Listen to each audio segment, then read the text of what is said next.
গিয়েছিলাম বাবার কলিগের মেয়ের বিয়েতে।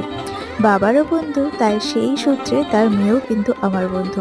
তো এই লং ভিডিওটা আগেই তোমাদের সাথে আমার শেয়ার করা হয়ে গেছে, কিন্তু কি কি খাওয়া দাওয়া হয়েছিল সেটা কিন্তু শেয়ার করতে করতে অনেকটাই দেরি হয়ে গেল। তো দেখো এখন খেতে বসে পড়েছি, তার আগে চিকেন পকোড়া আর কফিও কিন্তু খেয়ে নিয়েছি। আর খেতে বসে আমি মেনু কার্ডটা দেখে নিলাম। তারপর দেখো লেবু দিয়ে দিয়েছে, তার সাথে ফিশ ফ্রাই আর সস দিয়ে দিল, তারপর রাধা পল্লবী আর চানা মশলা।